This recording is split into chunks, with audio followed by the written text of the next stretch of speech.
Greetings all.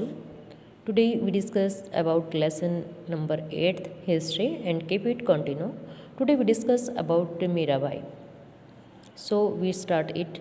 This tradition also included sant like Dadu Dayal Ravidas and Mirabai यानी जो संतों के बारे में हम स्टडी कर रहे थे इनमें एक विशेष संत कौन है दादू दयाल रविदास और मीराभाई के बारे में हम रीड करेंगे Mirabai was a Rajput princess married into the royal family of Mewar in the 16th century.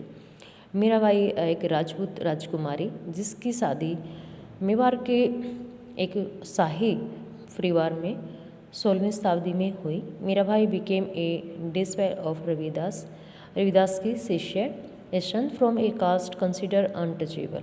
और ये किससे बिलोंग करते थे रविदास छुआछूत यानी ऐसी कास्ट से संबंधित थे.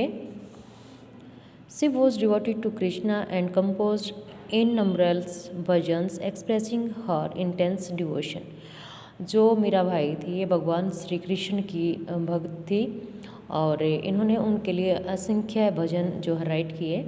हर song also openly challenge the norms of the upper caste. इनके जो गीत हैं उनमें इन्होंने जो अपर कास्ट हैं उच्च परिवार हैं उच्च उनके लिए जो नॉर्म्स हैं उनके उन पर कटाक्ष किया है. And became popular with the message in Rajasthan and Gujarat. और राजस्थान गुजरात में क्या हुए काफ़ी famous. A unique feature of most of this Sant is that यानी जो ज़्यादातर संत हैं उनके एक अद्वितीय विशेषता क्या है is that their work were compose in regional language कि उनके जो काम है वो क्षेत्रीय भाषाओं में उन्होंने प्रतिपादित किए. पोएम हैं सॉन्ग हैं एंड कुड बी संग और उनको गाया. They became immensely popular and were handed down orally from generation to generation.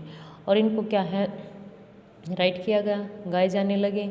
Hand written थे तो जैसे गाया जाते थे तो धुनी बाकी सुनते थे और एक मतलब चौराहे पर गा रहे हैं या आते जाते गा रहे हैं तो दूसरे सुनते थे. ओरली इनको आगे बढ़ाया गया एक जनरेशन से दूसरी एक पीढ़ी से दूसरी पीढ़ी तक इनको बढ़ाया जाता है. एट प्रेजेंट जो बुक्स हैं इनमें पब्लिश हो जाती हैं सॉन्ग भी पब्लिश होते हैं लेकिन उस टाइम जब क्या नहीं थे बुक्स बहुत कम पब्लिश होती थी तो इस प्रकार से उनको आगे बढ़ाया जाता था.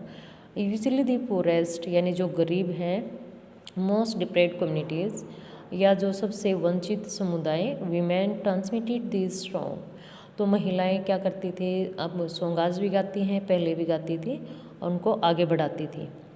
Often adding their own experience और उनमें अपने अनुभव को ऐड करके और उनको आगे बढ़ाती थी. Thus this song as we have them today are as much a creation of the sant as of generation of people who sing them. यानी जो सॉन्ग हैं जो आज गाए जाते हैं साधु संतों के द्वारा लिखे जाते हैं और वहाँ तक पहुँचाए जाते हैं जिनको हम लोग भी यूज़ करते हैं. जैसे वे बुक है बुक में प्रिंट हो गया हम मार्केट में जाते हैं मीराबाई रविदास किसी की भी आप बुक ले सकते हो. They have become a part of our living popular culture. और इस प्रकार से हमारे जीवन का क्या हो गया एक हिस्सा बन गया और हमारी संस्कृति जो थी उसको काफ़ी फेमस किया गया. बियॉन्ड द राना पैलेसेस होता है महल. This is a song compose by Mirabai के द्वारा राइट किया गया. Rana ji I have left your norms of shame and false decorum of the princely life.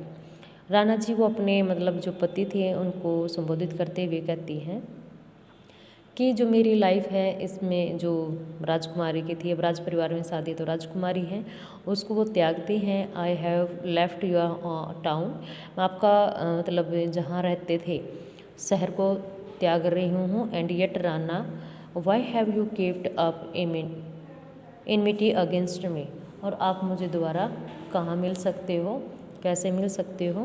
Rana you gave me a cup of poison कि अगर आप मुझे एक कप पे जहर का प्याला भी दोगे आई ड्रिंक इट लाफिंग. तो वो संबोधित करते हुए कहती है मैं उसको हंसते हुए पी जाऊंगी. Rana I will not be destroyed by you मैं आपको मतलब विनाश नहीं करूँगी आपको किसी तरह की दुख तकलीफ नहीं दूँगी. And yet Rana why have you kept up enmity against me, लेकिन आप फिर भी मुझे शत्रुता क्यों रखते हो। तो इस प्रकार ये ऐसा सोचती हैं जब वो उसके घर परिवार को छोड़ते हैं, क्योंकि वो मीराबाई उसको ही अपना मतलब सब कुछ मान लेती है भगवान श्री कृष्ण को, और उसके कारण ही अपना घर परिवार छोड़ के चली जाती हैं। अपने हस्बैंड को संबोधित करते हुए कहती है a closer look of Kabir, Kabir के बारे में है। Kabir who probably lived in the 15th-16th century was one of the most influential sant. 16वीं से 17वीं शताब्दी में काफ़ी फेमस हुए और संतों का जो जीवन था उसको काफ़ी प्रभावित किया।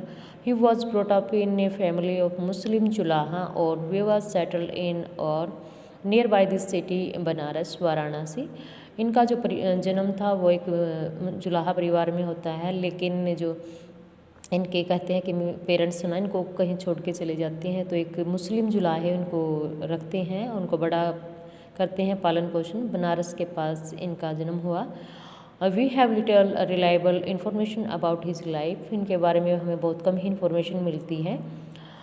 We get to know of his ideas from a vast collection of verses called sakhi और पास said to have been composed by him and sung by wandering bhajan singers. हमें इनके बारे में कुछ विचार मिलते हैं जब हम इनके बारे में जैसे सखी नाम के या पद नाम जो इन्होंने राइट किए, उनमें कुछ इन्फॉर्मेशन मिलती हैं जिनको ये एक स्थान से दूसरे स्थान पर आते जाते गाते रहते थे भजनों को।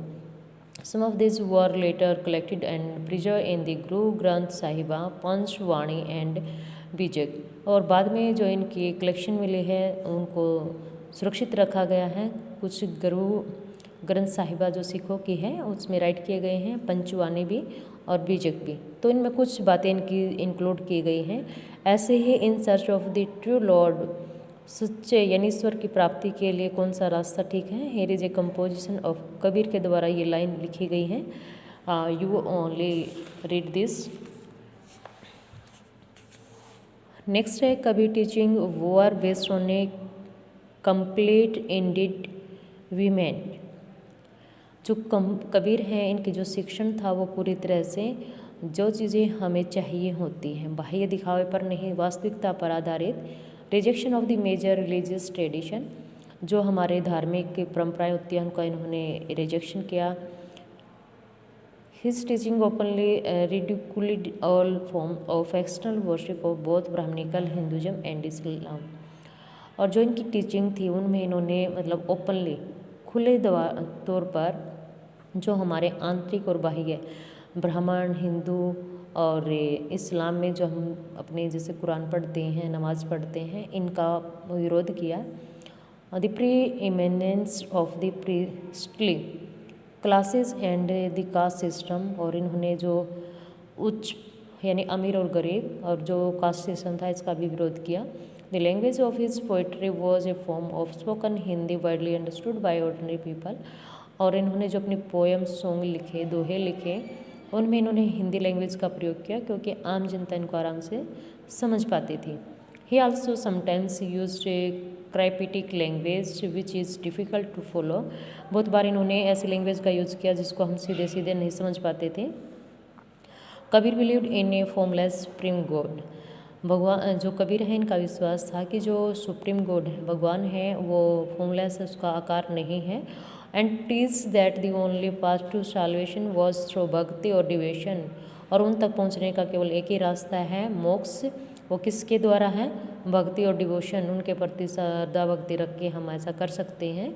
Kabir Drew his followers from among both Hindu and Muslim, और जो इनके अनुयायी थे वो हिंदू भी थे और मुस्लिम भी थे। Not only Hindu and Muslim but सब इसमें इंक्लूड थे, इसलिए इन्होंने कास्टिज्म को क्या किया था? क्रिटिसाइज़ किया था। Thank you, have a nice day.